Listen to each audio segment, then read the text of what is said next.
Bien. Yo creo que todo el que está acá conocen ya a Horacio Tignanelli. Los que son propios de Tecnoteca ya lo conocen a Horacio, porque es un amigo, ya que bueno, ha participado en la jornada de astronomía del año pasado, que esperemos repetir el año que viene, en presencial, por supuesto, como decía Horacio, en la vieja escuela, parado delante de la gente, y otra gente que veo acá, creo que son invitados del propio Horacio, así que tampoco justifica hacer una presentación. De todos modos, bueno, vamos a decir que Horacio es un Sí, está referente. toda mi familia, Sergio, no es así, no es así, Bueno, no es así. Está toda la o familia. sea, de todos modos te conocen, le debes plata a alguien, o tenés tu escribano que... Mi escribano es Jaime García. Así que bueno, sin mucho más preámbulo, lo tenemos a Horacio Tinganelli. Empezar cuando quieras, Horacio. Bueno, buenas tardes a todos. Vuelvo a reiterar que es una alegría volver a Villa María, volver a través del Zoom de la Tecnoteca, estar con los amigos como Sergio, como Ariel de Villa María y otras personas también, como Margarita que veo por ahí de la universidad, que espero que un saludo grande a todos. Y les agradezco mucho la presencia y reitero lo que hablábamos en off, el interés por los temas de historia de la ciencia, en particular de historia de la astronomía, que es un tema que ayuda mucho a entender la astronomía en sí misma, entender el proceso de la ciencia y que sería interesante que haya más personas dedicadas a ello, porque habría posibilidades de trabajo y, insisto, la historia de una disciplina forma parte de la disciplina y por lo tanto goza de todas las posibilidades que tiene el desarrollo de la disciplina en sí misma, ya que la historia es parte de ese desarrollo. Una aclaración también importante que debo hacer antes de contarles lo que quería, lo que armé para esta charla, es algo que conversábamos con Sergio, que debe estar por ahí. Sergio, vos no te saques el micrófono, así puedes conversar conmigo. Que es las cosas que les vaya a contar no son, digamos, se dice que es algo apócrifo, no se tiene certeza. Absolutamente no, no en esta conversación. Por ahí, en algún otro momento, hablamos de la astronomía apócrifa y contamos cosas que se creen que fueron de una manera que en realidad fueron de otra. En esta charla, todo lo que les cuente viene de las fuentes directas, es absolutamente verificable. Gran parte de lo que les cuento incluso está en internet si saben buscarlo. Y en ese punto es que yo quiero resaltar de que no es algo que uno inventó o que tomó del imaginario popular. No. Atrás hay un archivo, atrás hay una fuente, atrás hay investigadores que pudieron verificarlo y está todo lo que les cuento absolutamente publicado. Para el que le interese, después de la charla, dice, a mí me interesa eso que dijiste, ¿dónde está? Les damos la información de dónde buscarlo o cómo buscarlo. O sea, te Dicho vamos a creer, esto, te vamos a creer, te vamos a dar la cuota de confianza no, yo tengo y la te mala vamos a costumbre creer. de que no soy muy creíble, ¿viste? Ya yo hablo y parece que No, no, todo lo causa contrario. gracia, pero y realmente hay cosas que causan gracia, Sergio, pero en este caso son absolutamente reales. Lo primero que me interesa es decirles por qué he llamado a esta charla de esta manera, archivos clasificados de historia de la astronomía, y tiene que ver con la idea de clasificación de la información, que ustedes deben conocer de que la información no pulula en forma libre, sino que es manejada continuamente por los grupos sociales, por las comunidades o por las personas que están, las autoridades, o que están gobernando una nación, o que están dirigiendo una institución, y son los que salvaguardan la información y las clasifican para que la conozcan todos o para que la conozcan algunos, o para que no la conozca nadie. De esta manera, esto ha crecido de tal forma que, crecido en términos conceptuales, que hay una convención internacional en la clasificación de los archivos. Entonces, se llaman de distinta manera en cada país. Yo voy a dar los nombres tal como se conocen en nuestro país y el equivalente que sirve para buscarlo en Internet en inglés. Pero digamos, la clasificación en general es de 5 clases. La primera son los unclassified, o sea, los que no están, los archivos que no están clasificados. No existe eso sin clasificar. Si no está clasificado, no es una clasificación. Pero son los que están en todas partes, o sea, los que pueden circular sin problema. Después están los restricted, o sea, los que aquí se llaman archivos reservados. ¿Por qué son reservados? Y porque, digamos, contienen algo que a alguno le puede molestar. Entonces, mejor reservado. Yo te lo cuento a vos, pero no andes, no pasa nada. Te piden discreción con los archivos reservados. Después están los archivos confidenciales. Ahí sí. Ahí se piensa que el contenido de la información de esos archivos puede herir la sensibilidad de alguien o de un grupo, entonces es mejor que sea confidencial, o sea que solamente se van a compartir en cierto ámbito y bajo ciertas circunstancias. Más allá de lo confidencial, están los archivos secretos.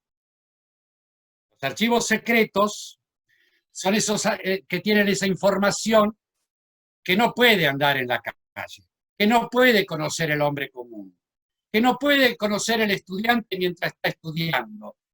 No, el archivo secreto solo las autoridades, porque puede generar una conmoción en la sociedad en que se entere de esto. Empezamos a esto por le ahí. llaman los... claro, no, empezamos por ahí. No. Después están los que en Argentina se llama ultra confidencial, no, ultra secreto y confidencial. Se llama en Argentina lo que en las películas de James Bond aparece como top secret. Esa son archivos que tienen información que solamente los grandes jerarcas o las autoridades máximas pueden manejar. Que son esos archivos que uno cuando espera conocer el presidente de Estados Unidos cuando asume. Ahí tiene acceso. Nadie más que él. Lo mismo pasa en este país. Los top secret son los archivos que contienen información que podrían causar una conmoción en la sociedad. No en un grupo, sino total. O sea que son información que no debe revelarse.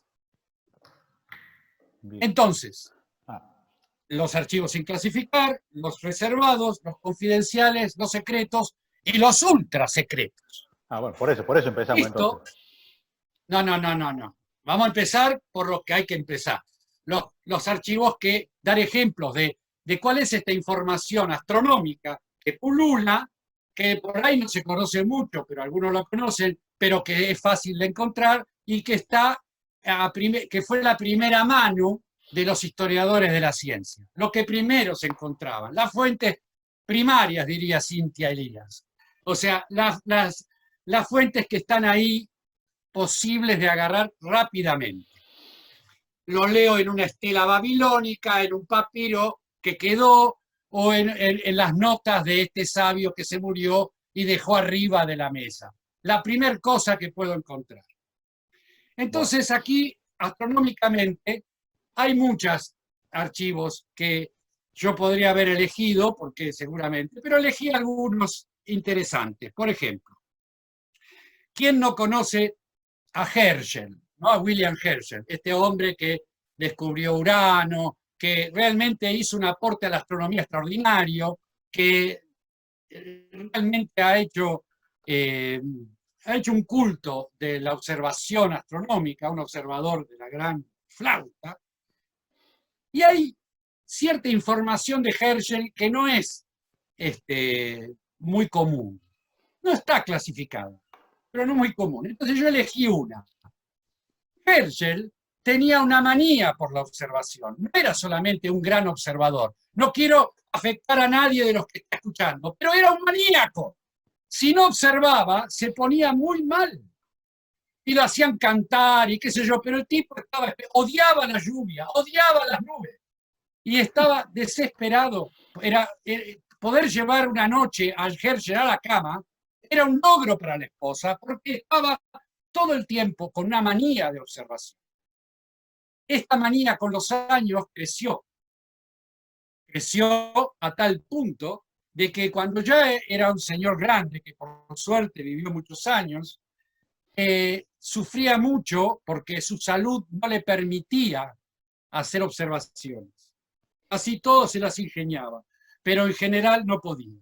Entonces, hay un relato de su hijo, que también es astrónomo, que es muy interesante y que no es muy común el conocerlo, que es que en el jardín de su casa le colgaban de un árbol un planeta de madera y le colocaban el telescopio en su silla, que estaba medio postrado, para que despuntara el vicio. Así, el viejo se la pasaba estudiando un planeta ficticio en sus ratos de ocio. Y le llamaba mucho la atención al bueno de Herschel de que era un planeta que él tenía que informar, porque se veía de día, de noche, a la tarde, a la mañana, siempre se veía, y que no podía entender cuáles eran las fases, porque eran totalmente ridículas, no coincidía con nada de lo que estaba viendo. ¿Estaba siempre en el mismo lugar, aparte del planeta? Siempre en el mismo lugar. O sea, no era Siempre estaba planeta, quieto ahí. no era Era maravilloso. el concepto errante de planeta, ¿viste? Sí, pero planeta. La idea de planeta era algo, para Herschel sobre todo, era algo tan noble que él podía entender. Si llegaba a decir que había encontrado eso, se armaba un lío bárbaro, pero estaba filtrada la información de Herschel, porque también, no sé si también saben, Herschel, tenemos una imagen de Herschel, no digo para que le vean la cara al viejo. Herschel también tiene varios escritos sobre los habitantes de la Luna, ¿no? Porque para él en la Luna había gente, había bestias. Ese Herschel, un tipo extraordinario, que tuvo algunas ideas bastante interesantes, ¿no? O sea, él decía que en la superficie del Sol había una civilización que tenía agricultura, ganadería, y que las manchas solares eran como tubos a través de las cuales se podía llegar a ver, había que enfocar bien el telescopio, que se podía llegar a ver a toda esta gente. Bueno, esto es información que está en todas partes.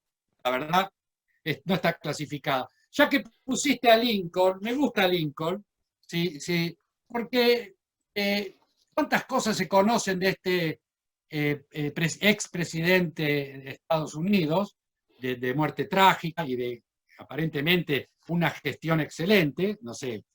A mí lo que me interesa de Lincoln es que este abogado es el primero que hace una tesis astronómica, porque Lincoln estaba fascinado por la astronomía e hizo una tesis sobre las fases de la Luna para su grado de abogado. ¿Cómo es eso? Bueno, él descubrió que la cantidad de robos aumentaba los días de luna nueva. O sea, cuando había luna nueva, salían todos los chorros, porque nadie los veía, quedaban parados en la oscuridad. Entonces hizo la tesis de que había que explicar la fase de la luna y cómo eran y por qué a todos los policías y cómo había que iluminar para evitar los robos. Esto lo hizo estudiar astronomía elemental, pero estudió astronomía y hizo una tesis sobre astronomía. Pueden sacarlo a Lincoln, ya lo conocemos, pobrecito. Un amigo me interesa también Lincoln, porque solía hablar de astronomía con un carpintero hecho astrónomo. Todo esto sin clasificar, ¿eh? O sea, todavía no llegamos a ninguno clasificado. Sacalo a Lincoln, que me mira, que me siento... ¿Saco la presentación, Horacio? Sí, sí, sacalo. Me vas a volver loco. No, ya está, Lincoln. Lincoln solía hablar con un astrónomo que se hizo muy famoso después, pero que era un carpintero que no quería ser carpintero. No como Jesús, ¿eh? Este quería ser astrónomo. Y hizo todo lo posible y llegó a entrar como ayudante y después demostró una pericia observacional extraordinaria. Esto ha ocurrido muchísimas veces en la historia de la astronomía, gente que tenía un tipo de profesión que nada que ver con el cosmos, que logra tener una trascendencia astronómica extraordinaria. Este es uno de ellos y se llama Asaph Hall. Asaph Hall era un astrónomo y que solía conversar con Lincoln sobre astronomía.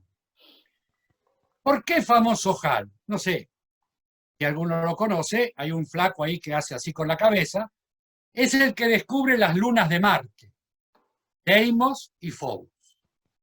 Pero ¿cómo es que él descubre las lunas de Marte? Porque eso es lo que lo lanza a la fama y logra después ser el director del observatorio de Washington, que no era poca cosa, del observatorio naval de Washington.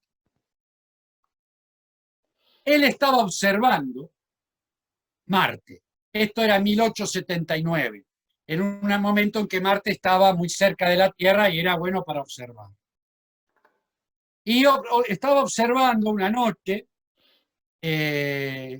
esperando a ver si podía encontrar algo, alguna luna en Marte, porque había una sospecha de que había lunas en Marte, pero una sospecha desde la ficción, ¿no? Porque en los viajes de Gulliver, Jonathan Swift había dicho que los astrónomos de la puta, o sea, de ahí cerca de, en esos viajes que hacía Lilliput, Berfuscu, a un lugar que se llama La Puta, donde hay astrónomos, y los astrónomos de la puta dicen que había 2 lunas en Marte. El libro de Swift era muy popular y estaba como instalado desde la ficción de que había 2 lunas en Marte. En realidad, Swift había leído a Kepler, que había sacado una conclusión errónea diciendo si la Tierra tiene una luna y Júpiter tiene 4, Marte tiene 2 y Saturno, ¿cuántas? Ajá. Por lo menos pónganlo con los dedos. 8. Entonces estaba escrito en Kepler la idea de que había 2 lunas en Marte que ya se iban a ver. Esto lo tomó Swift. De arranque. Kepler es muy loco también de buscar correlaciones geométricas y demás, ¿no? Así que no me extraña, digamos. Era, claro. No me extraña. Bueno, pero nadie las había visto. Swift era un gran lector, lee a Kepler, lo pone en la novela de Gulliver y quedó instalado en el imaginario anglosajón de que había 2 lunas en Marte, pero nadie las vio. Asaph Hall se pone a mirar Marte a ver si las encuentra. Una noche, tengo por ahí la fecha, pero agosto de 1877, se pone a observar. Agosto de 1877. Marte muy cerquita. Y ve un destello, ¿sabes? Ve un destello cerca de Marte. ¡A la mierda! ¿Qué es eso? Pero el observatorio naval está cerca del río Potomac y en agosto hacía un clima tal que se empezó a subir bruma del río y no le dejó mirar nada de Marte, se le cerró el cielo. El tipo se fue, esperó que pare la bruma para ver, observar, pero antes se encargó de que su compañero de trabajo, cuyo nombre ni siquiera está en las crónicas, sea llamado por otro astrónomo. Él le dijo al director, sí, estoy mirando a Marte, qué sé yo. Y le dijo a Henry Draper, otro astrónomo del lugar, llámamelo a porque yo quiero estar solo esta noche, no me siento bien, quiero estar con el cielo, yo y el cielo. Le metió un verso y se sacó de encima a su compañero. Y esa noche descubre a Fobos y a Deimos. ¿Y cómo pasa la historia? Azafral de ser el único que descubrió a las lunas de Marte, cuando en realidad venían laburando parejo con su compañero, que por supuesto le hizo la cruz, ¿no? Y al poco tiempo se tuvo que ir del observatorio, dado que este hombre se hizo famoso y llegó a director. Tampoco esto es clasificado. Hola, amigo. Tampoco esto es clasificado. ¿Qué observatorio Pero está? ¿Es les va idea? mostrando un poquito de cómo es la historia real de las cosas. Por ejemplo, veo tantas chicas acá conectadas. Las astrónomas parecen que no existieron hasta el siglo XX, ¿no? Con Cecilia Paine-Kapowski a la cabeza, que menos mal que estuvo ella. Parece que antes no había astrónomas, es que realmente había, pero las tenían confinadas a tareas o de riesgo o pedestres, ¿no? O sea, algo que significara algo repetitivo. Y además las contrataban porque salía menos que contratar a un astrónomo. Entonces contrataban a un astrónomo. Y hay una en particular que a mí me gusta mucho, es, ahí sí, si querés mostrarle la cara, de Dorotea, uy, el apellido siempre me sale mal, Krampler. Dorotea Krampler. Una chica, miren, bellísima. Eran 4 hermanas o 3, creo que 3, y todas fueron brillantes. Una música, otra fue enfermera, hizo una escuela de enfermería, la otra era pianista. Ella, Dorotea, quiso ser música, pero después se interesó por la astronomía. Otro caso semejante a muchos otros, mucha gente que desde la música pasa a los astros. Yo no sé cómo, pero sí, es así. Dorotea se convierte en una astrónoma extraordinaria, pero no le daban ninguna misión. Encima se casó con un científico conocido, Roberts, perdió el apellido, Krumpler-Roberts, y le daban tareas como de secretaria ejecutiva, ¿no? Pero no una tarea. Y ella insistía que ella era astrónoma, que quería. Y resulta, saca la Dorotea, que también me mira y me pone nervioso. Resulta que estaban estudiando, esto 1800, a ver, tengo 1899, 1899, comienzan a estudiar, en Estados Unidos estoy hablando, las lluvias de estrellas, en particular las leónidas. No se tenía mucha idea de cómo era esto, de qué era, de cómo era, de qué pasaba, qué era. No había mucha idea de esto. Y Dorotea dice, yo lo quiero estudiar. ¿Y cómo vas a estudiar esto vos? Así. Y le dejaron que estudie las leónidas. ¿Y saben qué hizo esta mujer? Se subió en el día que iban a estar en el máximo las leónidas, entre paréntesis no sabían que era el máximo, pero era como una deducción. ¿Qué hace Dorotea? Se sube a un globo aerostático para observar las leónidas desde afuera de la superficie terrestre. Y, por supuesto, fue un fracaso la observación, no le sirvió para nada, se mareó, se le movía el telescopio, tenía prismático, no invocaba una, no podía dibujar, un lío bárbaro. Pero se convirtió, fue un fracaso. Y en todos lados no lo dicen, pero fue un fracaso total. Pero se convirtió en la primer astrónomo, o sea, no es un tema de género, que observa, que hace una observación celeste encima de la superficie terrestre. O sea, la primera observación aérea del cielo la hizo esta mujer y sentó las bases para hacer observaciones celestes subiendo de la superficie en un globo, ¿no? O sea, y todavía esperamos, los historiadores, que algún globo de observación astronómica le pongan Dorotea, porque realmente se lo merece. Sí, realmente. Y todavía no estoy hablando de activos clasificados. Digo para los que se están sumando. Sería el nombre muy apropiado para un telescopio espacial, realmente, ¿no? Es interesante, es Sí. interesante. Ella no hizo mucha cosa más, pero el marido murió joven, tenía mucho dinero, y hay muchos premios que instaló Dorotea para motivar el desarrollo de la astronomía. Es una persona muy interesada en la ciencia que sufrió mucho las cuestiones de género, mucho. Bueno, tengo más archivos desclasificados, pero me imagino que ya querrán conocer al menos algunos archivos restringidos, ¿no? Top secret. Esos que no pululan tanto. No, el top secret es el último. Vamos a los restringidos. Bueno. Para eso estamos acá. Elegí dos. Uno que tiene que ver con Calixto III. Por favor, ¿pueden mostrar a Calixto III? Sergio. Usted lo pide. No se asusten. Usted lo pide, usted lo tiene. Ahí está. Ahí está. Calixto III, Papa. El Papa Calixto III, que era un tipo de español, de Valencia. Fue el Papa 209. Le podemos jugar una vez que uno lo nombra el Papa, le podemos jugar a quién era. ¿Y de qué? ¿Por qué se hace famoso Calixto III? Porque estamos hablando de siglo XV, ¿no? O sea, a caballito, entre el 14 y el 15.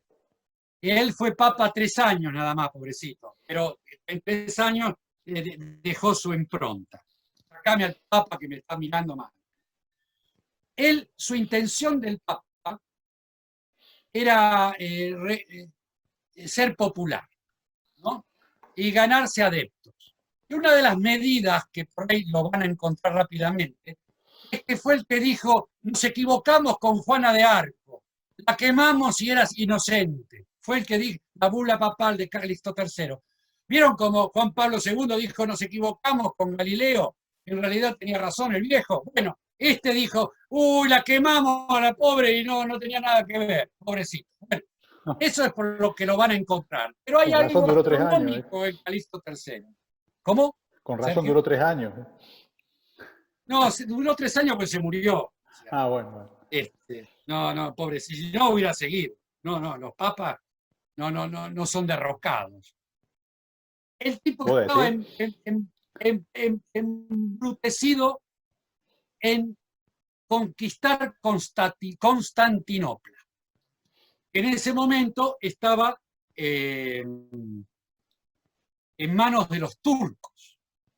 Entonces organizó una cruzada, don Calixto III, y llamó a los alemanes, españoles, franceses,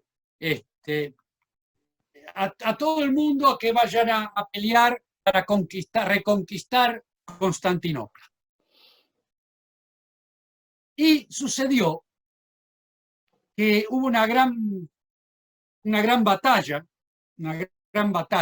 estoy mirando la fecha, 14 de julio de 1456, en Belgrado, donde realmente el ejército papal destruye a los turcos. Entonces se envalentonan y se van hacia Constantinopla y los hacen pelota. No queda nadie.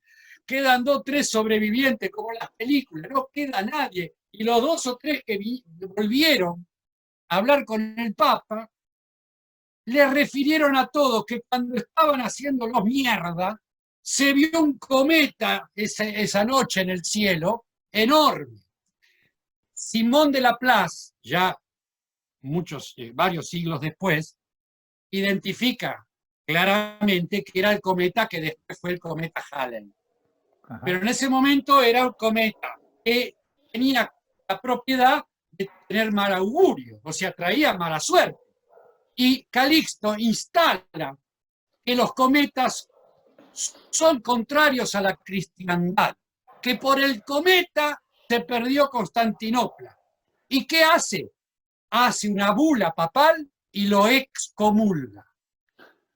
O sea, el cometa, no se ría, el cometa Halley es el único elemento de la creación en el cielo que está excomulgado. Fue apartado el cometa Halley de la cristiandad. Y todavía hoy el pobre deambula entre cristianos y no puede entrar a una iglesia, un cometa Halley, porque está excomulgado por este hombre. E instó a toda la cristiandad a rezar a la mañana al levantarse y antes de acostarse una serie de plegarias en contra del cometa. En contra del cometa. O sea, estas plegarias llegaron hasta el día de hoy. La de la noche se fue perdiendo y solamente los ortodoxos la siguen rezando. Pero la otra todavía queda en el catolicismo y es lo que se llama el ángelus. O sea, cada vez que la Grey católica reza un ángelus, lo que está haciendo es pedirle al cometa Halley que no pase por acá. Esto está, la bula se puede encontrar, y aparte lo cuenta Simón de Laplace, pero es de circulación reservada, tampoco es para ir andando diciendo eso. Pero está bueno cuando uno estudia el cielo, puede clasificar, todos los astros son cristianos menos Halley, ¿no? Bueno, otro archivo reservado tiene que ver con Iván Ivanovich. Iván Ivanovich. Iván Ivanovich, para los que tienen algo de conocimiento del ruso, significa Iván, el hijo de Iván. Algo así como Juan, el hijo de Juan. Eso es la traducción literal, ¿no? Pero en Rusia, Iván Ivanovich es una forma de decir Juan Pérez. Viste que vos podés decir cuando decide ese era cualquiera, decir fulano, mengano, pero si querés ponerle nombre le ponés Juan Pérez. Bueno, en Rusia es Iván Ivanovich, como diciendo cualquier tipo es Iván Ivanovich. Pero ¿quién fue Iván Ivanovich? Es el primer protohombre que fue al espacio. Es decir, ustedes saben que yo no voy a estar contando las andanzas de Yuri Gagarin, eso está en todos lados y son bastante interesantes.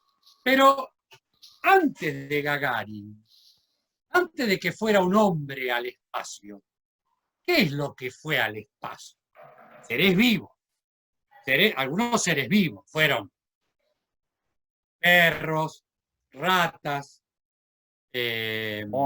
plantas, monos. Sobre todo, perras. Nunca mandaron un perro, solo perras. Las perras al espacio. También ratas, y rata hembra. Ningún rata macho. Todos ratas, todos mamíferos y todos al espacio. Y plantas. Pero no sabía cuando eso. ya... ¿Hay una razón para eso?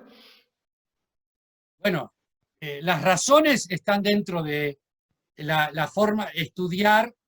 ¿Por qué el género? Sí. ¿Cuál es lo que no? Bueno, a mí me alegra que no lo sepa, no me está explicando todo, pero digamos, después hablamos. Guardate la pregunta, ¿por qué el género? Porque había una razón. Pero déjame llegar a Iván Ivanovich, porque si no, no vamos a terminar. Dale. La cuestión es que en algún momento dicen, vamos a mandar a un tipo, vamos a mandar un ser vivo, un mamífero, pero humano.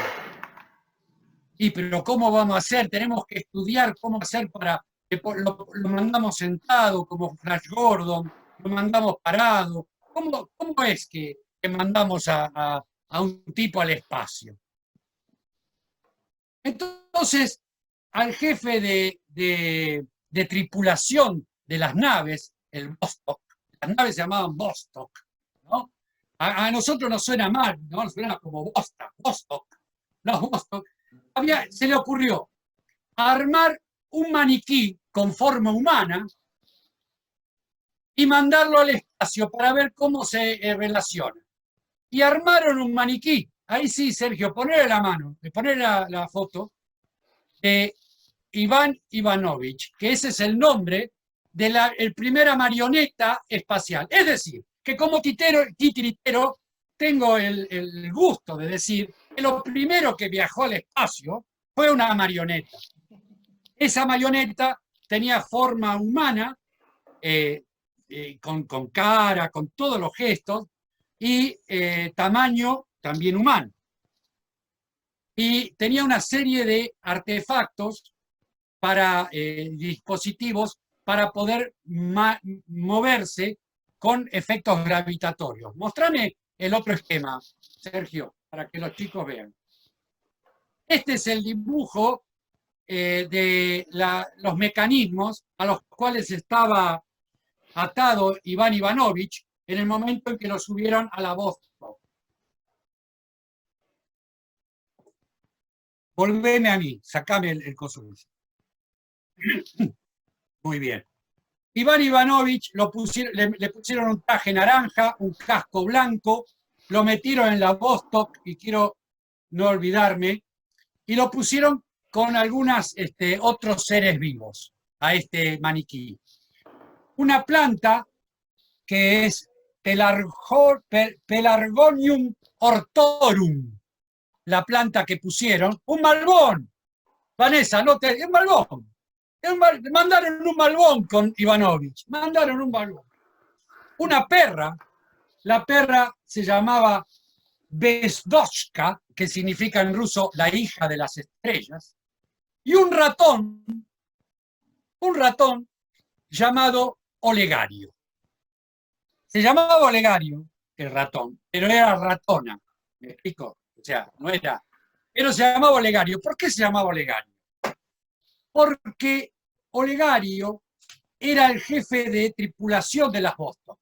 Era el que secuestraba las perras de Moscú y las entrenaba para mandar al espacio. Es el que mandó a Laika y a tantas más. Es más, la fisonomía de Iván Ivanovich es la misma que la de Olegario Gasenko, el jefe de tripulación. Mostrame a Olegario, Sergio. Sergio, ahí estás, ahí está. Ahí tienen, con dos perritas que van a viajar antes de mandarlas al espacio.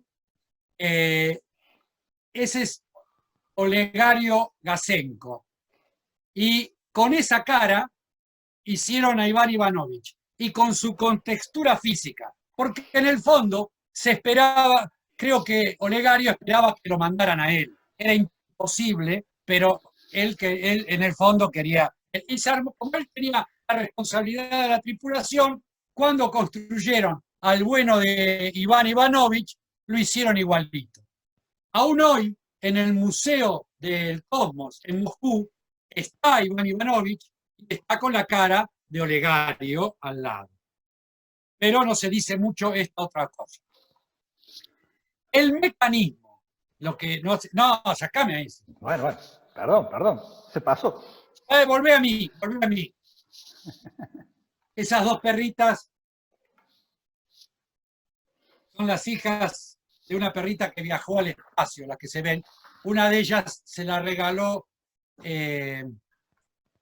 ¿cómo se llama el presidente ruso?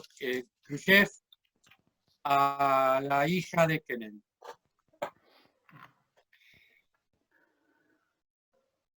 El mecanismo de Iván Ivanovich tenía una palanca especial que en una rotación completa de la nave levantaba una pierna para patear al perro, para que el perro no extrañara su relación con su adiestrador, Olegario. O sea, el desgraciado de Iván Ivanovich no solamente se llevó un perro a la muerte, sino que lo estuvo cagando patada durante toda la travesía.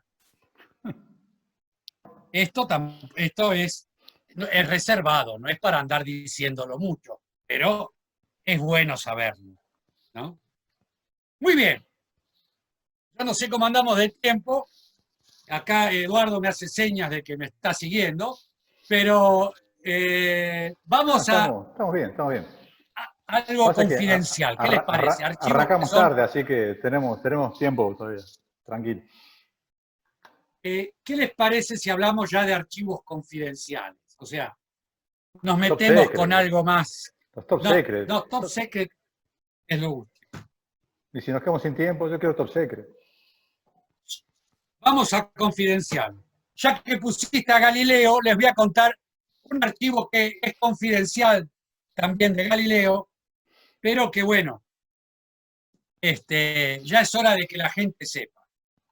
A nadie, ahí está el Galileo, perdóname, papá, ¿viste? O sea, porque digamos, perdóname, pero lo voy a tener que contar. Tiene una cara como diciendo, ¿por qué contás esto? Pero bueno, resulta que a nadie, no vamos a descubrir nada, si todos saben que Galileo, vení a mí, Sergio, todavía no, vení a mí. Eso es. Saben que Galileo usó el telescopio por primera vez. O sea, y descubrió un montón de cosas. Entre ellas, algo relevante como son las lunas de Júpiter. Ahora, muy lindo todo, pero ¿quién quería un telescopio? Además de que había que instalar que era lindo usarlo y que era bueno usarlo, más allá de la ciencia, ¿para qué servía? Y Galileo necesitaba dinero.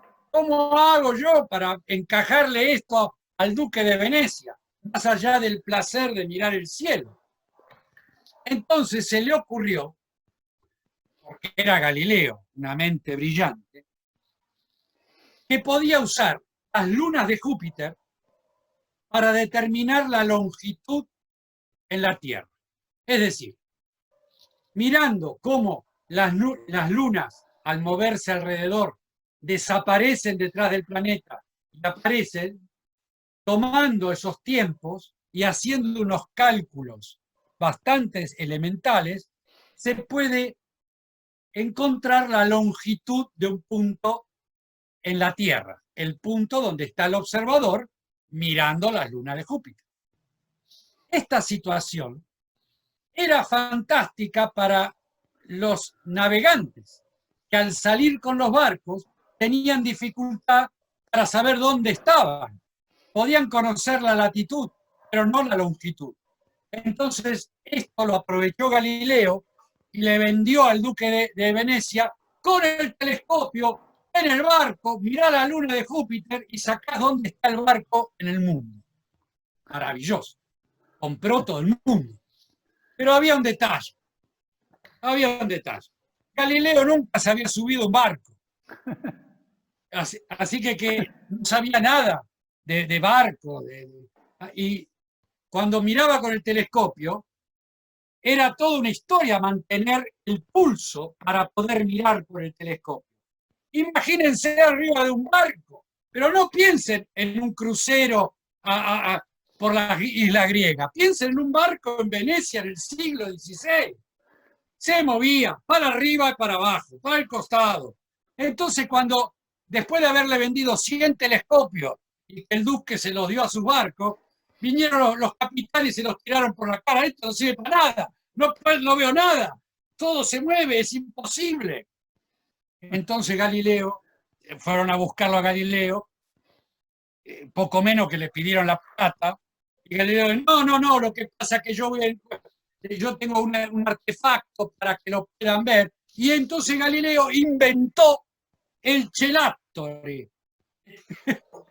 El celattore es una cosa extraordinaria y ridícula, como lo van a ver a continuación. Ahora sí, Sergio, poneme un celattore. Esto es un casco, que es el celato. El celato es un casco sin cresta, sin adornos, muy usado en esa época, el celato. Y el celatone es esta cosa extraña, que es un casco que tiene un visor en donde se introduce un telescopio y se lo coloca el fulano que va a observar en la cabeza, de modo tal de que con un ojo no se tropieza y con el otro mira por el telescopio. Poneme la próxima, Sergio, para que se den una idea. Acá tienen una estatua de un fulano de la época con el celattone en la cabeza, para poder mirar el cielo. Y ustedes dirán, ¿y con esto es lo mismo? No, porque en la cubierta del barco uno puede compensar un poquito el movimiento para arriba y para abajo, ¿no? O sea, como si piensen, si dijeran que sí con la cabeza, entonces compensan un poquito el movimiento del barco con la cabeza. Eso, palabra de Galileo. El Cheratone entonces compensa ese movimiento. Pero ¿cómo compenso el bamboleo del barco? Entonces Galileo entonces inventó el jacuzzi astronómico. Podés la próxima. Este es otro, este es un Cheratone de la época. Acá está, el Cheratone, no, ese que pusiste recién, Sergio. ¿Qué es lo que dice Galileo? En el barco, en la cubierta del barco, ponen una palangana grande de madera, bien esférica, agarrada a la cubierta del barco. Adentro la llenan de aceite. Y adentro ponen otra palangana, también esférica, un poco más chiquita. Y entonces el fulano con el Cheratone se mete adentro. Se mete adentro y mira la luna de Júpiter. Y entonces, con la cabeza compensan declinación, ¿no? O en altura. Y el jacuzzi, al moverse la báscula sobre el aceite, va a compensar los movimientos de estribor a babor. Esto, dame la próxima, Sergio. Este es un dibujo que forma parte de un video hecho hace muy poco tiempo por el Museo Galileo, donde la gente ahora ya ha desclasificado este archivo, porque saben a dónde lo mandaron a Galileo con esto, ¿no? Porque, digamos, no funcionó ni ahí. Pero hay un Cheratone construido por él que se guarda en el museo, y ese señor con el Cheratone puesto es hoy una estatua que muestra cómo era la idea de Galileo con esto. La cuestión es que se llevó su telescopio, no pudo vender nada, no sabía qué hacer con esto, y menos mal que hizo otra cosa, porque si no, este es un archivo que no hace mucho fue desclasificado. Esto era bastante confidencial porque fue un fracaso rotundo y una de las primeras amonestaciones serias que tuvo el bueno de Galileo. Otro archivo confidencial que vale la pena recordar involucra a este señor que les va a poner el amigo Sergio.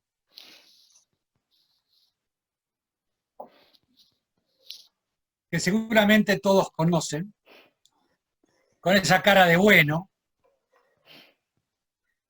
me imagino que lo conocen, ¿no? Es Tomás Alva Edison. Sí, sobre todo los fanáticos de Tesla lo conocen, ¿viste? Ay, me imagino. Vení conmigo porque no hay más fotos. El bueno de Edison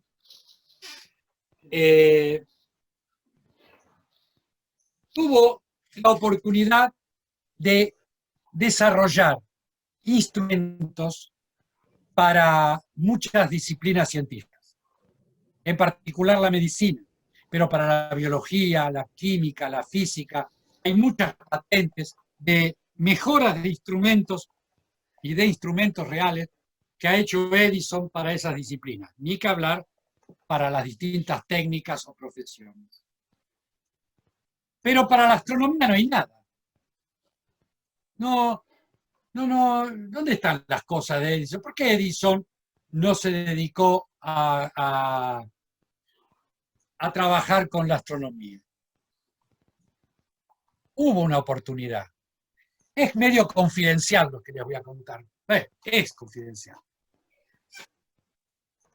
Tuvo la oportunidad allá por el año, a ver que yo te voy a decir bien, 1878. Resulta que Edison, que era un gran lector, todo esto que yo cuento no descalifica a estos personajes que eran extraordinarios, solo que cuentan episodios que no forman parte de su historia oficial. Era un gran lector. y había leído a Herschel. Y Herschel, el del planeta de madera, era un fulano que había anticipado la existencia de luz infrarroja y luz ultravioleta. Pero no la había podido medir porque no tenía los instrumentos. Tenía una aproximación Herschel. Edison dice, voy a construir un instrumento que pudiera medir diferencias de temperatura, voy a hacer con Jaime García, de millonésima de grado. Esto quería, y esa diferencia de temperatura que viniera desde radiación infrarroja. E inventa un aparato cuya patente después le podemos preguntar a Eduardo Scardino, que está escuchando, que se llama tasímetro o taxímetro, pero no tiene nada que ver con el coche ese de alquiler que uno llama para ir a algún lado. Se llama taxímetro por otra razón. Entonces inventa el taxímetro y dice, con este aparato tengo una aguja conectada a una red metálica que va a poder medir diferencias térmicas. Pero, ¿qué fuente infrarroja podía ser adecuada? Entonces tenía un amigo, que voy a buscar el nombre porque no me quiero equivocar, que se llamaba Baker, exacto, George Baker, de la Universidad de Pensilvania, que le dice, pero Tomás, podés usar el eclipse de sol. En un eclipse de sol, el limbo solar, cae una alumna, Jolie, que está, hoy tienen que estudiar los eclipses, entonces me está escuchando atentamente. En el eclipse, el disco solar está tapado, la radiación que llega es menor y se puede captar radiación infrarroja. ¿Te parece? Dice Edison. Sí, sí. Y además sería un lujo para los astrónomos que vos participaras de la observación de un eclipse de sol y con un aparato nuevo. Y lo convencieron al viejo. Pero no por eso, lo convencieron porque estaba a un par de días de donde él vivía y tenía que viajar en tren. Y como a él le gustaba viajar en tren, dijo que sí. El eclipse fue el 29 de julio de 1878. La zona de centralidad, de oscuridad, donde se vio es en la ciudad de Rawlins, en Wyoming. Y bueno, cuando se enteraron que iba Edison, hubo astrónomos de todo el mundo poniendo telescopios. Ya esto se hacía porque la observación de un eclipse total de sol es algo muy relevante, y más en esa época. Pero la llegada de Edison era extraordinario, ¿no? O sea, venía Edison, venía con un aparato nuevo, iba a medir la luz infrarroja. Era toda una... Entonces, estaba todo preparado. Cuando Edison llega, le dicen, ¿y dónde voy a estar yo? Porque estaba todo lleno de astrónomos. Y lo pusieron en una finca, dentro de la zona de totalidad, pero una finca, o sea, una quinta, ¿no? Como rama caída, una cosa así, ¿no? O sea, un tipo que tenía cerdos, tenía gallinas, caballos seguro, y lo acomodaron ahí. Y el tipo dijo, no hay problema, y sacó todos los aparatos y eligió un lugar que era una plataforma de madera. Ahí puso el aparato y lo conectó a una serie de mallas metálicas que había llevado, que las combinó con el alambre del gallinero que tenía ahí. ¿Qué pasó? Entonces estaba todo preparado. Yo no tengo mucho tiempo, pero lo que cuenta Edison es magnífico. Cuando estaba todo preparado, sucede el eclipse. Ustedes, si no lo vivieron, recomiendo fuertemente ver un eclipse total de sol, al menos una vez en la vida. La sensación es extraordinaria. La naturaleza reacciona ante el estímulo de que se hace de noche en pleno día. Y el mismo Edison estaba azorado, pero como tenía un espíritu muy particular, estaba solamente mirando aguja de su aparato, y es por eso que no se percató que cuando se hizo de noche, las gallinas se fueron a dormir. O sea, por más que eran las 10 de la mañana, las gallinas dijeron, se hizo de noche, se fueron a buscar el palo para dormir. ¿Y dónde estaba el palo? En el medio de la malla metálica del aparato de Edison. O sea que le cagaron No, todo no, el no. instrumento, la experiencia. No, no. Literalmente se la cagaron. No.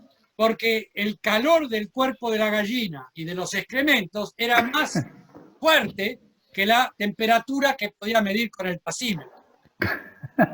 Edison se agarró una vena con esto que se prometió y cumplió de que no iba a hacer nunca nada más con un astrónomo. ¿Eh? Sin embargo, después lo calmaron. ¿Sabés cómo lo calmaron? Lo llevaron a dar una vuelta en tren, le dieron un Winchester para que mate búfalos, que era lo que más le gustaba a Edison. Entre otras cosas que mataba, pero Sí, mataba. sí. Pero la Scientific American observó tiempo después, dice que el taxímetro, estoy leyendo directamente la Scientific American, algo así, teniendo en cuenta que el taxímetro es afectado por una extensión de ondulaciones etéreas mucho mayor de alas que puede reconocer la vista humana, no tenía ni idea de qué pasaba, y por lo tanto es muchísimo más sensible, existen probabilidades de que sea capaz de abrir regiones del espacio hasta ahora inaccesibles y tal vez extender el límite del conocimiento aéreo en la misma medida como lo ha hecho el telescopio con respecto a la visión natural. Es decir, y esto sí lo toman los astrónomos, el tasímetro de Edison es la primitiva, el paso previo al radiotelescopio. ¿No? Es un radiotelescopio, solo que como Edison lo guardó, lo tiró y no lo dejó, porque si bien lo patentó, no lo podías construir por mientras tanto viviera Edison. Y después cuando Edison se murió, ¿quién se va a acordar del tasímetro? Y se perdió la posibilidad de iniciar el estudio radioastronómico mucho tiempo antes. Muy bien. Ahora sí, ya pasamos los archivos confidenciales, vayamos a algunos archivos secretos. ¿Qué le Top parece? secret, top secret. No, top secret. Oh, No. ufa, ufa. Vamos a los secretos. Archivos que realmente son secretos. Bueno, dale. Poneme al de Rulos, que te gusta a vos.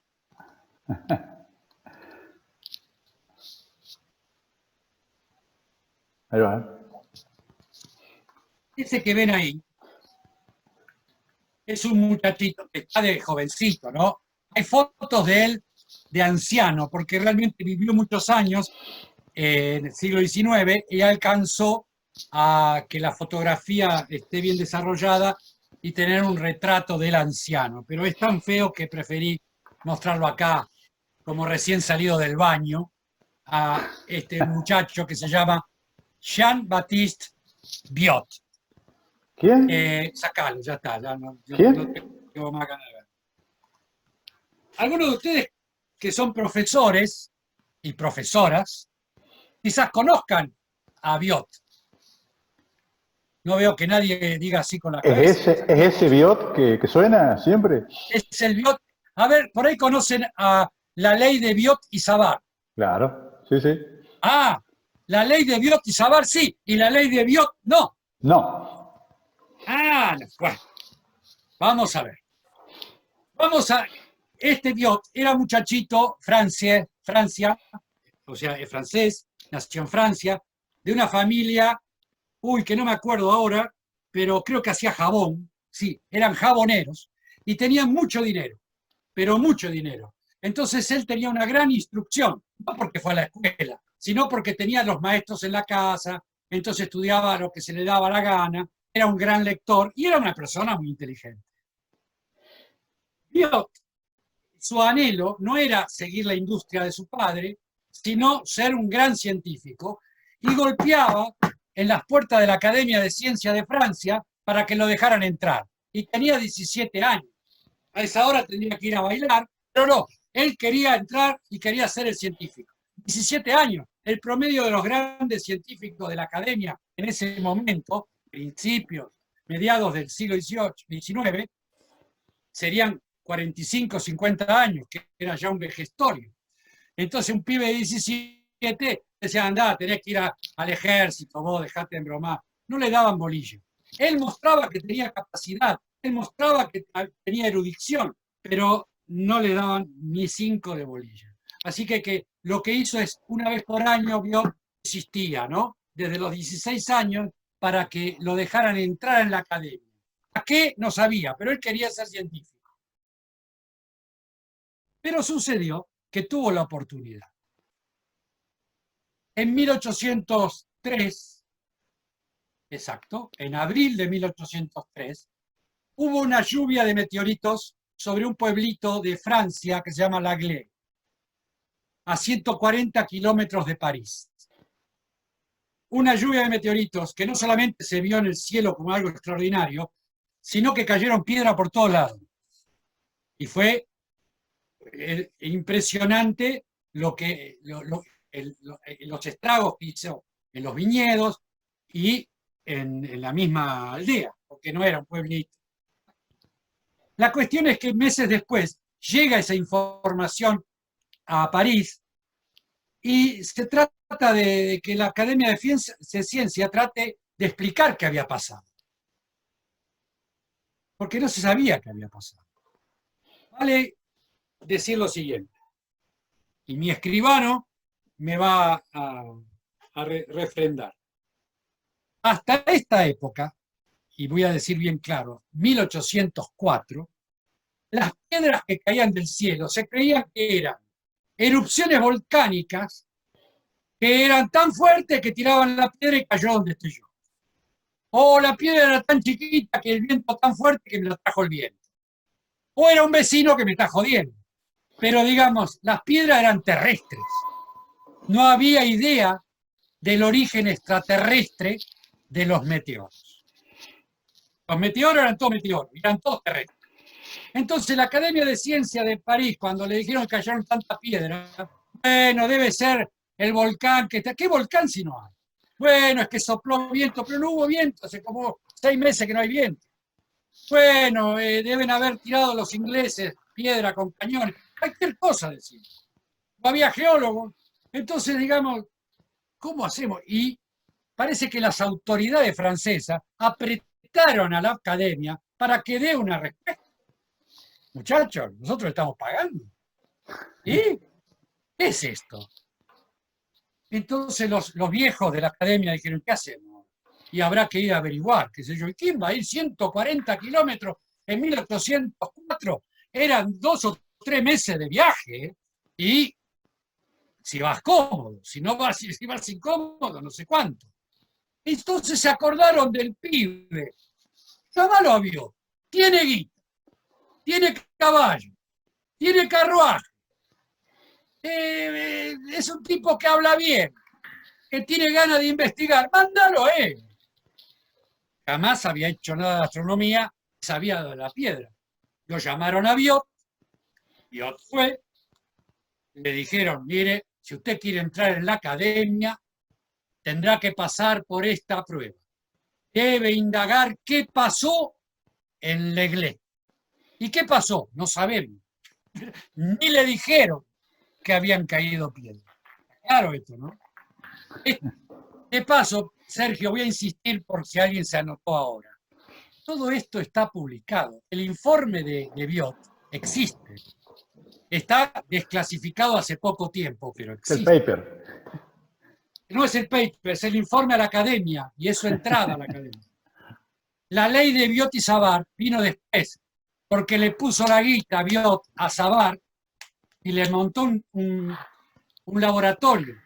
La ley de Biot y Savart tendría que ser la ley de Savart, pero como la plata la puso Biot, es la ley de Biot y Savart. Pero bueno, el tema es que si alguno de ustedes ha visto la película, ¿cómo se llamaba la película? El jinete sin cabeza, con Sí, Johnny Depp. sí, sí. Bueno, ¿Vieron el personaje de Johnny Depp?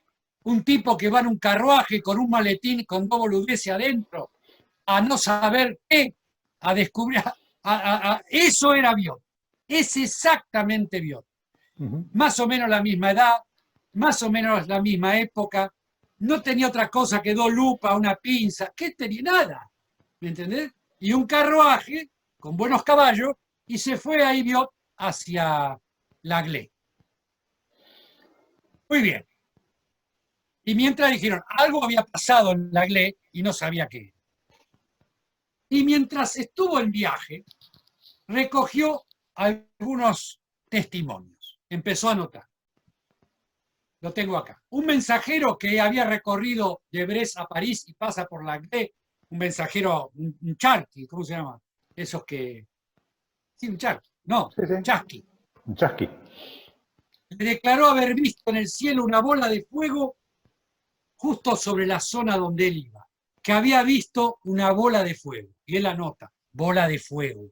Y hace un dibujito, como se le ocurre que puede ser una bola de fuego. En su vida había visto una bola de fuego. Es más, ninguno de los que está acá habrá visto jamás una bola de fuego. Bolas, sí. Fuego, sí. Bola de fuego, no. Pero él hace la bola de fuego que después apareció en todos los libros durante décadas como sinónimo de un meteorito. Un verdulero de Alessón, que está ahí nomás de Glé, le contó que en el momento que sucedió esa bola de fuego, que le contó el otro, hubo un alboroto en el supermercado tan grande que la gente, que no sé, que la gente se asustó tanto que no se pudo escuchar bien las cosas los sonidos que hizo eso que explotó. Entonces él anotó, explotó, hizo ruido, bola de fuego. Ah, mierda, ¿qué es esto? Y a todos les decía, señáleme con el dedo. Y todos le decían, así, así. Y él anotaba, sabía los puntos cardinales. Este me señaló hacia el este hacia el noreste, este hacia acá. Y todo con distintas alturas. Y él anotó todo. Él anotó todo. Varios vecinos de la ciudad de Sis, ya muy cerca de L'Aglet, le indicaron que se trató del paso de una enorme carreta por el empedrado. ¡Epa! Ellos también habían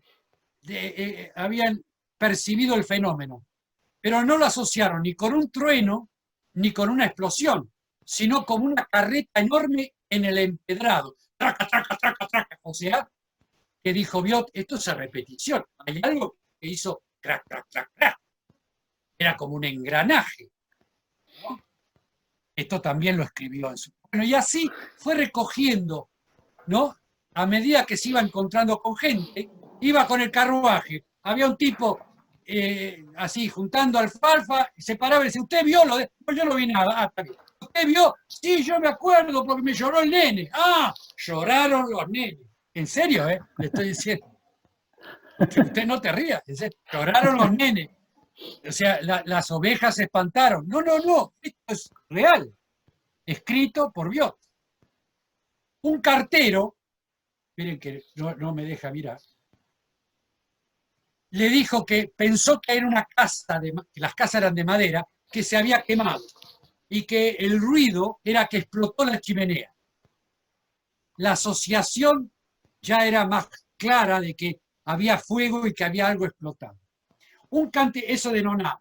En Merlot, un cantinero dio testimonio de que vio un grupo de caballos que se espantaron por el ruido y fue tan fuerte el espanto que subieron unos arbustos.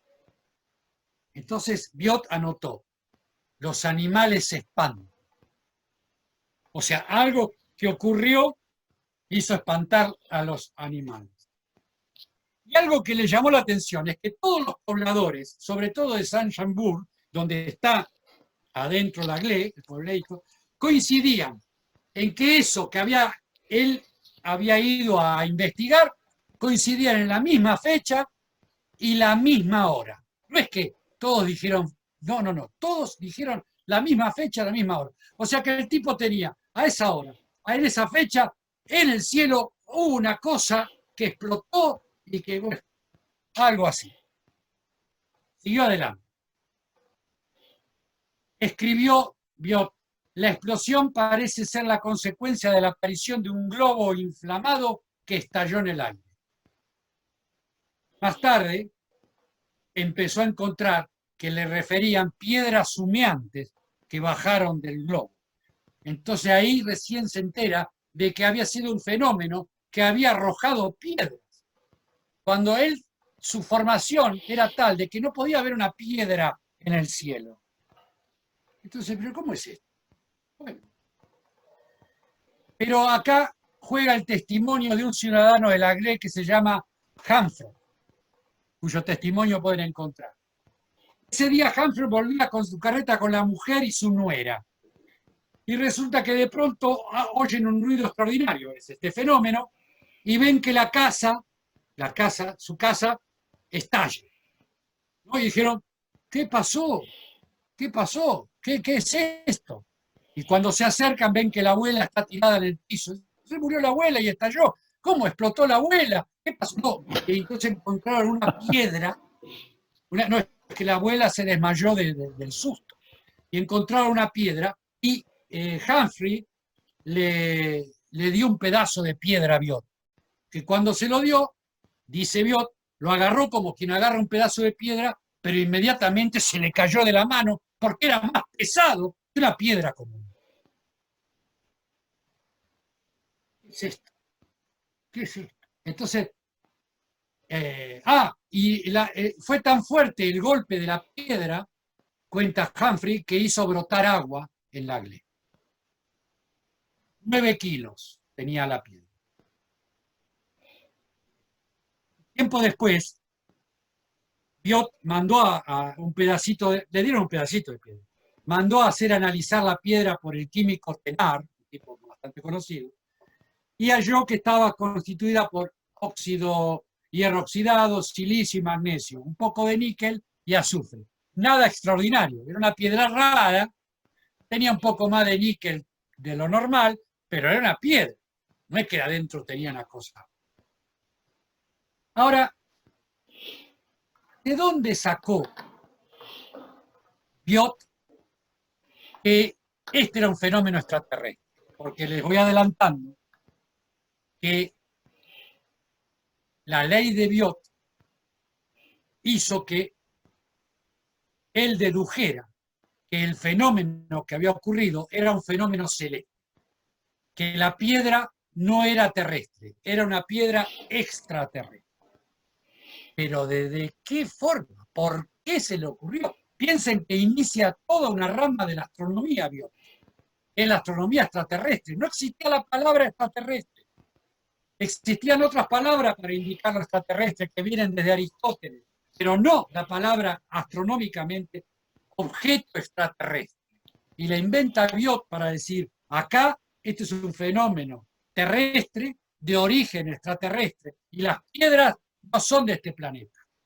Pero de ¿por qué? Este es el tema. Y la ley de Biot que justifica esa afirmación se llama ley del argumento moral. Anoten, esto sí, ley del argumento moral. Y les ley del argumento moral. Mira, dice así. No es lo mismo que un pastor cuente haberse agachado la cabeza para evitar que una piedra le pegue porque venía del cielo, a que lo diga un cura de la iglesia de que vio que la piedra vino del cielo y rebotó en la escalinata. No es lo mismo. El argumento del pastor puede ser un invento, el del cura no. Claro. Una dama respetable, que también le dio referencia de la piedra que cayó, no puede tener ningún interés en impresionar a nadie. Así que las damas respetables no impresionaban. Entonces, si una dama me dice, Monsieur Biot, la piedra cayó del cielo, yo le creo, porque es una dama respetable. También hablé con 2 eclesiásticos, 2 sacerdotes, que sin ningún motivo no pueden tener la intención de alterar la verdad. Así que, ¿qué? Eso es. No tengo que dar crédito. Un joven instruido y bien nacido, y hasta un guarda forestal, me han dado crédito del fenómeno. Y 3 patriotas franceses me lo han jurado. Ah, ¿qué más necesito yo para entender esto?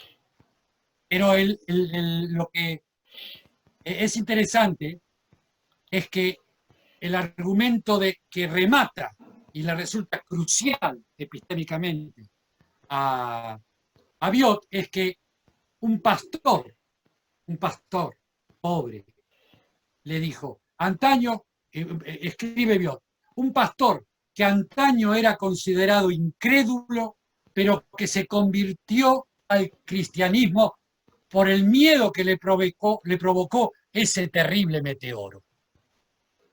No hay caso. Esto, se pregunta Biot en su informe. ¿Qué piedra, salvo de origen extraterrestre, podía tener tal efecto entre las personas? Tiene que ser Ninguna cierto. piedra terrestre. Tenía que ser algo de otro mundo, de otro cielo, de más allá de la Tierra. Y su conclusión fue, señores, la Tierra es bombardeada por piedras que vienen del espacio exterior. ¿De dónde vienen? ¿Cómo vienen? Todo eso hay que estudiarlo. Que lo hagan los astrónomos.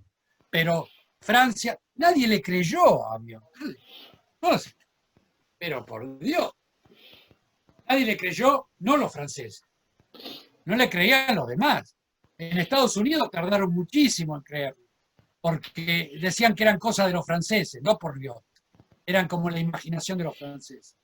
Pero los franceses aceptaron la ley de Biot, la ley de el argumento moral.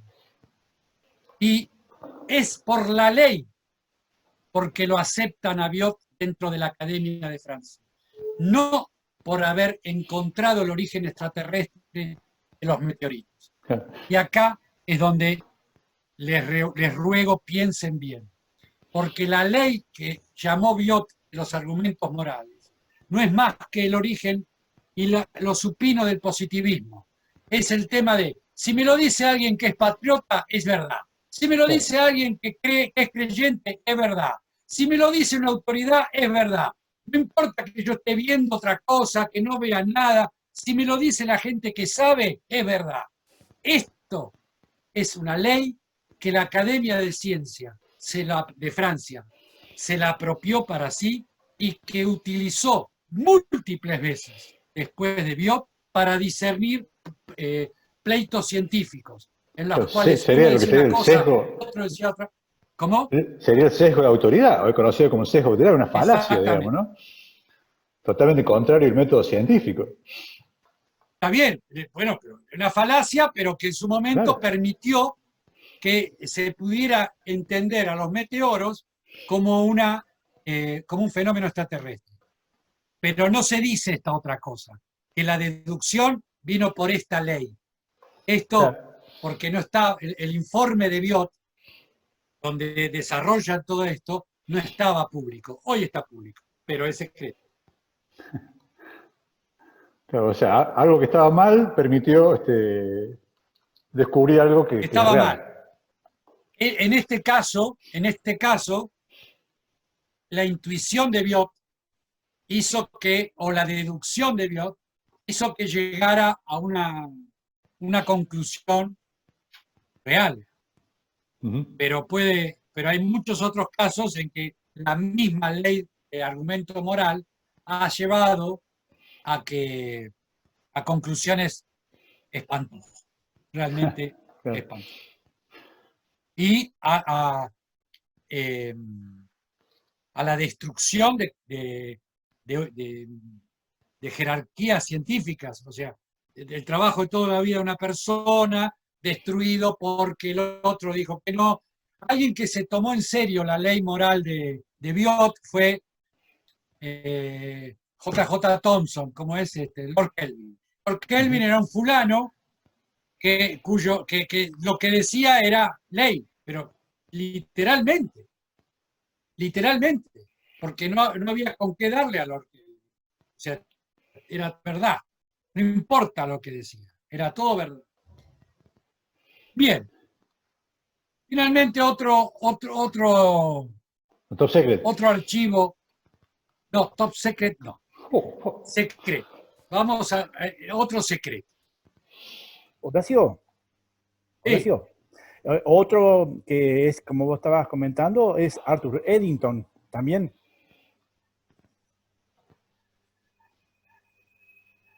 Eddington era muy orgulloso, pero no tenía, era muy orgulloso y muy soberbio, pero no tenía tan exacerbado el tema de la ley de argumentos morales como Kelvin.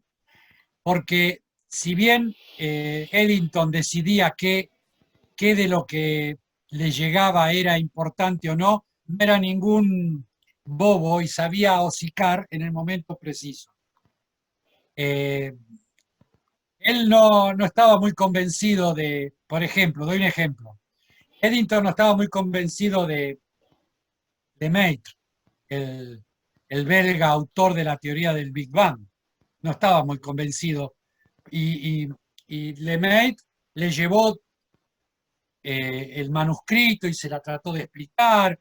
Y Eddington no le daba bolilla. No le daba bolilla porque era cristiano, porque era católico, no le daba bolilla porque tenía papa en la boca, hablaba con la S. Era bastante, porque le resultaba a él desagradable como inglés de primera alcurnia. No le daba mucha bolilla desde ese lugar. Pero no le pasó por alto las ideas de Lemaitre. De hecho, en una conferencia que da Lemaitre, va a Eddington y se lo lleva a Einstein a escuchar. O sea, esto jamás hubiera hecho Lord Kelvin. Lord Kelvin directamente no hubiera recibido, ni hubiera leído nada de él. Eddington tenía becarios o ayudantes que podían ser de sus colonias. Lord Kelvin no. Tuvo a Chandrasekhar Eddington, que era un hindú. Esto no lo hubiera tenido Lord Kelvin. Como una persona de mi colonia me va a explicar a mí o me va a estudiar conmigo. Eso era imposible. Pero la teoría moral, cambio, no digo, la teoría moral ¿no? todavía hoy está vigente, porque aunque haya un grupo de científicos que disienten unos de otros, unos prefieren creer por unos y otros por otros. O sea, esto pasó con la pandemia cuando empezó ahora, que unos decían no se transmite por el aire, no hace falta mascarillas, otros decían que sí. Entonces uno creía al que quería creer y ya está, siempre aplicaba una cuestión moral. El tema es la discusión alrededor de esto, por eso es secreto, por eso no se dice mucho, es bastante interesante y amerita una profundidad, escapa esta charla. Pero solamente me gustaría decirles que el gran problema es cuando la ley del argumento moral no está en el ambiente científico, sino pasa a la prensa. Y hay un medio de difusión que se cree con la autoridad de decir qué es lo que hay que creer. Y ahí empieza el problema, ¿no? O sea, una discusión que era en un ámbito académico, que es totalmente cuestionable, pero es en términos de un ámbito científico, comienza a ser después algo que empieza a transmitirse a la sociedad y se genera el desconcierto y la confusión como la que este muchacho acaba de referir. Por favor, no me lo entretengan. Quiero que llegue los Top Secret. Por favor. No, vamos a otro secreto. Vamos a otro de los secretos. Dale, vamos. Que quiero llegar a los Top Secret, por favor. Poneme la foto de ese último que está ahí. Todo el mundo sabe de qué voy a hablar, porque voy a hablar de un señor que forma parte de nuestro imaginario desde que somos niños. Voy a hablar de Cristóbal Colón. A todos ya les llega la imagen de Cristóbal Colón. Cristóbal Colón, y espero que estamos en octubre, espero que el 12 de octubre, bueno, ahora no hay patio en la escuela, no hay escuela, pero espero que los dibujos de Colón y las carabelas dejen de poner a Colón con el telescopio, porque pónganlo con un microondas, que es más fácil, porque Colón con telescopio no existe. He dado vuelta al mundo, literalmente he dado vuelta al mundo, contando que Colón no ha tenido telescopio, y todo el mundo se sorprende. ¿Cómo que no? Porque gracias a Villiquen, ahí está nuestro querido Cristóbal. Ahí está. Pero yo no vengo a hablar del telescopio, esas son cosas que están desclasificadas. Vengo a hablar de algo que está todavía clasificado y que me interesa mucho. Eso, vos lo agrandás a color y me mira, y yo siento que me mira, que dice, ¿vas a contar eso? ¿Por qué vas a contar eso? ¿Viste? Me tengo como esa idea. Porque era secreto esto. Pero vale la pena contar. Señores, vayamos a Colón. Vení, sacame a Colón, que es... No, no, no, no, no. Mira cómo te mira, Colón, mira cómo te mira. Cristóbal Colón es un fulano que, como ustedes saben, era navegante, era italiano, laburó, era un mercenario de la navegación, laburaba el que le pagaba mejor, le pagó mejor España, se vino para acá creyendo que iba a ir a las Indias, mejor dicho, creyó que llegó a las Indias, y, o sea, para mí era un hombre muy feliz, porque creyó que hizo lo que pensaba, pero llegó al Golfo de México, ahí a las islas donde estaba, pero en el tercer viaje, ahora presten atención, yo tengo acá algo para mostrarles, mira, mira qué lindo. Tengo una carabelita, ¿no? Una escardina auténtico, es una carabela para trabajar con color. En el tercer viaje, ¿se acuerdan que eran 4? ¿Se acuerdan del manual? ¿No? 4 viajes, qué sé yo. En el tercer viaje, Colón, sin saberlo, toca el continente, en lo que hoy es Venezuela. Llega a la desembocadura del Orinoco, del río Orinoco. Bueno, para Colón era el Ganges, en la India, pero es el Orinoco, para que se ubiquen. Y si un día tienen la posibilidad de viajar y van a Venezuela, les recomiendo ir a ver en la desembocadura del Orinoco, porque es realmente un espectáculo extraordinario, la naturaleza así, exuberante. Imagínense hoy, en aquel momento era realmente... Y Colón llega ahí y ve las aguas que se abren en un delta con una vegetación de plantas gigantes, flores de colores que no conocía ni podía nombrar, y un montón de gente desnuda que lo miraba y lo saludaba, una cosa idílica. Colón estaba loco con eso. Y miraba todo. Imagínense ese hombre, ¿no? Que pocos días, un año atrás lo querían linchar los marineros, todos lo trataban de estúpido, ahora estaba frente a eso, se sintió reconfortado. Porque más allá de que eso era el Ganges, él dedujo de que esa agua cristalina que caía del Orinoco debía venir de montañas altísimas, que él ni siquiera podía mirar por cómo era el clima, pero que eso era algo maravilloso. Y entonces volvió a la Española, ni siquiera quiso bajar, volvió a la Española con el corazón palpitando, a escribirle a la reina y decirle, mi querida reina, no solamente, ahí le cuenta de las islas, ¿no? Pero dice, pero hoy encontré el paraíso terrenal. Hago un paréntesis. En la época, en cualquier mapa del mundo, si querías que te lo publiquen, tenías que poner en algún lugar el paraíso, el Edén, de donde echaron a Adán y Eva, porque si no, no te publicaban el mapa. Y cada uno lo ponía donde se le daba la gana, total. Nadie sabe dónde estaba el paraíso terrenal. Pero estaba, en cualquier mapa del mundo tenía que estar. Y Colón, cuando vio eso, creyó que había llegado al Edén.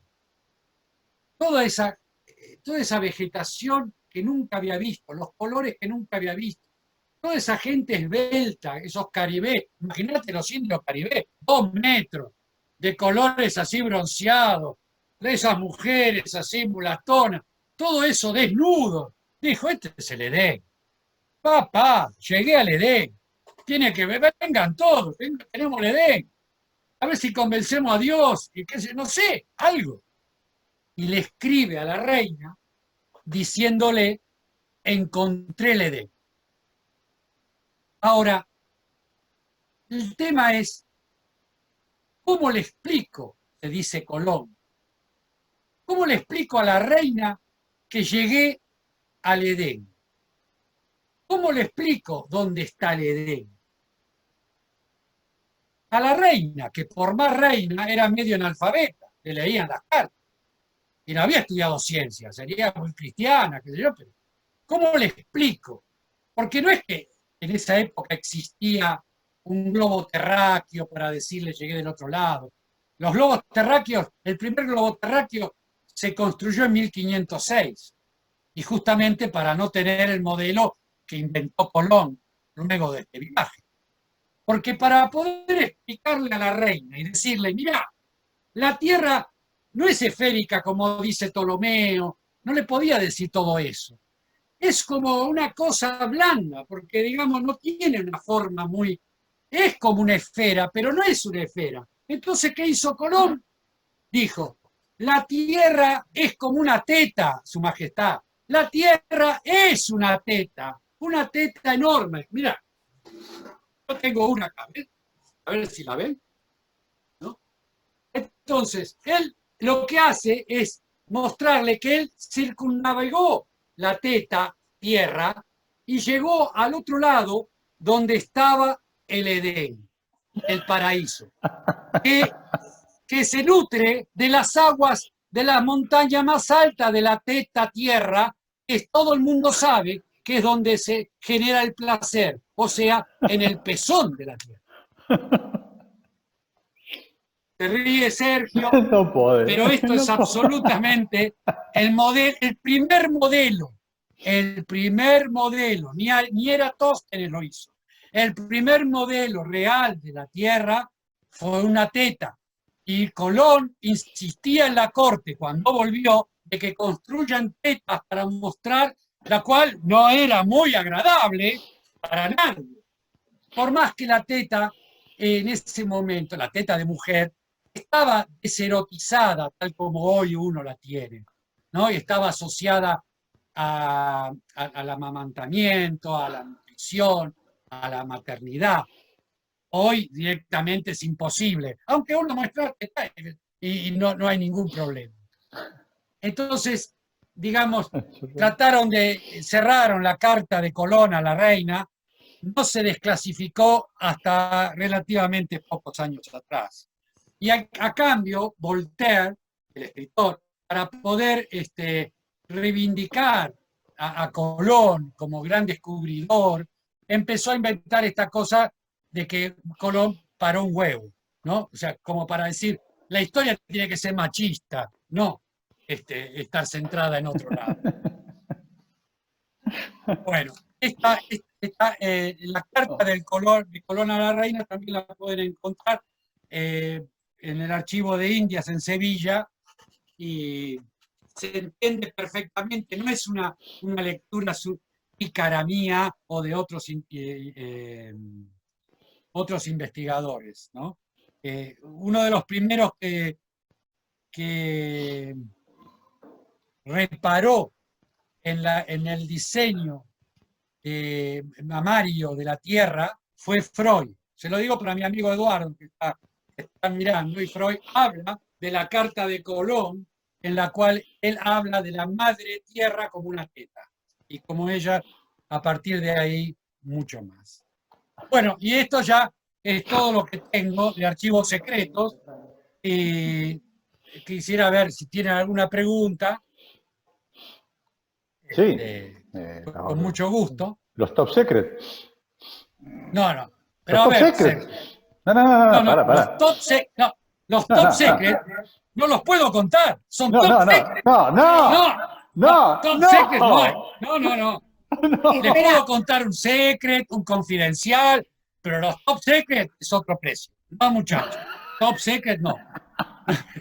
Antes de pasar a los top secret, Horacio, acá te estamos escuchando. Antes de pasar a los top secret, porque dale, sí. No hay top secret. No voy a contar ninguno. Acá abre el micrófono, muchachos. Abre el micrófono, cámara. Reclámenle a Horacio, por favor. Hablan. No, Algo que queremos No nos saber puede acá en hacer casa, esto. porque mirá, ya tenés audiencia extra, se engancharon. ahora,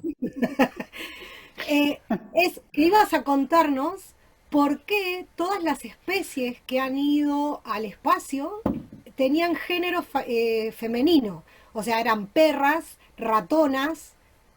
¿Cuál era el motivo de eso? Dijiste que nos ibas a contar. bueno, en parte tiene que ver con dos. No es una sola causa, nada es unicausal. Nada es unicausal. Pero hay distintas razones. Primero, que este Olegario Gansenko no es que tenía un criadero de perros y de ahí sacaba los perros. Salía a la noche por Moscú a agarrar perros. ¿Está claro? Salía a agarrar perros de la calle y los traía. Y ahí revisaba. Si no tenía sarna, si no estaba más o menos sano, lo dejaba para las misiones espaciales. ¿Me entendés? ¿Y qué pasaba? A los que encontraba, la probabilidad de encontrar una perra era mucho más alta que encontrar un perro, porque los perros estaban dando vueltas y las perras estaban siempre acobachadas, entonces las podía agarrar. Entonces agarraba perras. Eso es una de las razones por las cuales, parece ridículo, pero esto lo cuenta él, era más fácil agarrar perras, tirarle la bolsa y agarrarlas que correr un perro, que además le podía enfrentar. La perra no la enfrentaba. Hablemos de Moscú, hablemos de noche, que cuando se sale hace un frío. Entonces, no es tan lineal. La otra razón es que los animalitos infelices estaban agarrados por cadenas. Una patita, por la cabecita, porque tenían una cosita, sensores, tenían un montón de cosas. Y la posibilidad de que la perra podía orinar sin moverse. En cambio, el perro necesitaba levantar la gamba, hacía una serie de maniobras que le sacaban Los le sensores. tironeaban las cadenas y le tiraban los sensores que tenían. No son sensores, eran directamente cosas clavadas. Estamos hablando de 1958. No piensen en la ventosita que te ponen hoy. Y era un tratamiento al perro. Él tuvo que hacer un descargo público después de Laica, porque se le fue todo el mundo al humo, porque todo el mundo se sintió tocada de que se se murió esa perra, y él mismo dice que fue una lástima, que fue un error, porque además de ese viaje no se sacó ninguna información, no sirvió para nada, ¿no? Haber sacrificado esas perras. Después mandaron perras que volvieron, pero después de Iván Ivanovich y de Gagarin, que Iván Ivanovich es el que es el previo a Gagarin, él comienza con monos y empieza a mandar monos. Monos que por supuesto manda monas, ¿no? Y un conejo, una coneja, y un conejo. Nada, es por esa razón, esas son las causas que están en los documentos. Ahora, si hay otra cosa, qué sé yo, no sé. Sí, en el caso de Argentina, por ejemplo, Tampoco sé por qué un malbón. Sé que mandaron perejil también, pero digamos, malbón, perejil, qué sé yo. Eso puede. No es que había un exobiólogo que eligió esa planta por una razón. No había exobiólogo. Era que era un cazador de perras, ¿me entendés? Y que dice, vamos a mandar a ver, ¿qué planta hay ahí? Un malbón, no el malbón. Era para ver qué había. Total no iba a volver. Total no iba a volver. Bueno, genial, Horacio. Siempre es un placer escucharte. Bueno, muchas gracias. Así que bueno. Espero que, no sé si tu audiencia, pero sí mucha gente de la audiencia, trate de meterse en la historia, de buscar, no solamente agarrando el libro que tienen o comprándose el libro historia, sino metiéndose a estudiar la historiografía, cómo es la historicidad, ir a las fuentes, buscar. Hay mucho material, solamente que no está todo, que está muy desclasificado y que se puede encontrar. Y ya hay mucho sobre la historia argentina que por suerte se está reconstruyendo, pero aún hay mucho por hacer. Así que sería un gustazo que haya gente que se dedique. Y nos has quedado con las ganas con el Top Secret, ¿eh? Qué Y malo. no, pero es que no, es No, top no. secret. O sea, no estás Bueno, autorizado directamente. Bueno, ahí estamos todos. ahora, qué cosa que son, ¿eh? Se quedaron con los top secret, ¿eh? Se quedaron con esto. Entonces, o porque es lo último y ya están cansados, pero digamos. Bueno, muy bueno. Muy bien. Realmente me he reído un montón. La verdad que muy bueno. He aprendido y me he reído. Vuelvo a repetir, me alegra mucho que se alegren, me alegra mucho que se pongan contentos, que se diviertan. No hay nada más lindo que aprender alguna cosa desde ese lugar. Pero ojo, insisto con lo que dije al comienzo. Nada de lo que estoy diciendo es apócrifo, es verídico. Todo lo pueden verificar. Todo tiene un documento. Todo está contado por alguien o por sus propios protagonistas. Digo porque nos causa gracia, pero no es un chiste. No, por eso te dije. Es una Por eso te parte dije, de la ciencia que es divertida. He aprendido y me he divertido un montón. Esto fue concretamente, fui poniéndole dos historias en el orden en que fueron desclasificándose, porque son historias que son clasificadas y hay otras. Hay una de las personas que está acá que hemos hecho el trabajo con Sarton. Sarton es un historiador de la ciencia que comienza la historia de la ciencia en el mundo y nos hemos encontrado con fuentes y con documentos que no podemos creer que todavía no lleguen a ser conocidos. Y estamos hablando de personas de Sartre, que es como la primitiva de la historia. Todavía hay documentos que no están desclasificados. Decía Sergio que si me dejás, yo pediría que todos abramos el micrófono y le demos un fuerte aplauso, Sí. convertamos esto un poco en real, en vez de ser tan virtual, a esta charla tan linda que nos ha dado Horacio. Así que muchísimas gracias. Gracias, y Adolfo. yo empiezo con el aplauso. Muchas gracias. Muchas gracias. Muy lindo, muy lindo. Muy bueno. Nos vemos la próxima entonces. Bueno, gente, muchísimas gracias, en serio. Gracias por estar. Lo de Top Secret no va. Y queda con que una vez escucharon algo, pero ¿dónde está? En ningún lado.